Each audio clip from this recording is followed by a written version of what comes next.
Hey you! Tired of seeing the same bleed build every 5 seconds and getting bled out until your heart's content?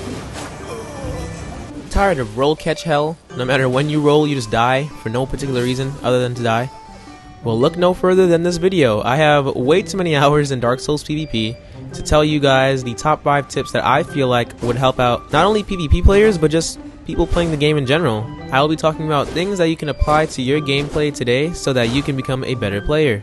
I'm going to experiment with this and make this a 5-part series, so if you guys want to see more, just let me know in the comments. I'll be happy to answer your questions about builds, stats, etc. If the video helps you out, as usual, subscribing is greatly appreciated, as well as liking the video, and I have a Discord server in my description if you want to join that. But let's start with part 1 of the video. We're going to be talking about crouch attacking.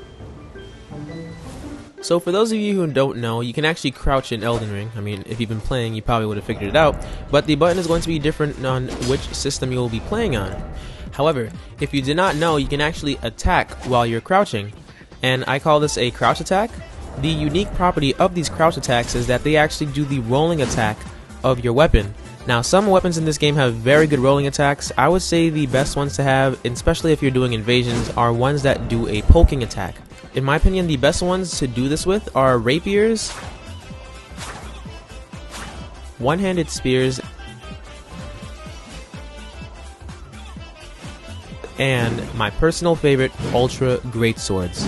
Now, this is game changing for a lot of different factors because 1, a lot of the rolling attacks on weapons are quicker than their actual regular R1s, so you can be taking full advantage of rolling attacks without having to roll. Remember that every weapon can do this. These weapon types are the ones that I just found to be the most helpful, but you can do this on any weapon that you have, and you can start using it today. In my experience, using this to roll catch people has been some of the greatest usage I've seen for this technique. And with the far reach that most rolling attacks have, it can be very helpful in trying to lock in a kill on a phantom or a host. Slower weapons like the Ultra Greatsword will greatly benefit from this, and I will show you guys clips in PvP of how and why I'm using certain moves and when to use them. So before the clip starts, I do want to say, in invasions, it will always be a 1v2 or 1v3. You will almost never get a host by himself where it's you and him 1v1ing. It will always be another person there. With that in mind, a lot of people, when they see a 2v1 or a 3v1, they get very aggressive. Play off of that aggression. As you can see on screen, I knew that both of these people were going to try and hit me at the same time, and I punished the Phantom very hard, which leaves him on half health. And the damage I netted on him actually allowed me to get the kill later on, which helped me to win the invasion. We can also see in this clip that I noticed that the Phantom's health was low, so to capitalize off of that, I went to do a crouch attack. This attack would be the only way I could reach the Phantom in time before he went to heal again, so this was actually a great usage of the crouch attack, as it helped me get the reach that I needed to actually hit the Phantom and get the kill. Side note, something that I did that was very important here is that I unlocked from the character that I was fighting. This allowed me to swing my sword in a whole 360-degree manner, which actually allowed me to hit him to start the roll catch. Playing unlocked, especially with bigger weapons, is a great benefit that I feel everyone should at least practice today, because it gives your character more freedom of movement in his weapon attacks. It doesn't even have to be ultra great swords either, it can be any weapon. Wide swinging attacks just benefit more from this. This term is called dead angling. In this next invasion here, I see the host and the Phantom. I missed the initial jump attack that I could have gotten for a lot of damage. So here I do my weapon art to make some space, and fortunately the Phantom gets hit, leaving him on half health.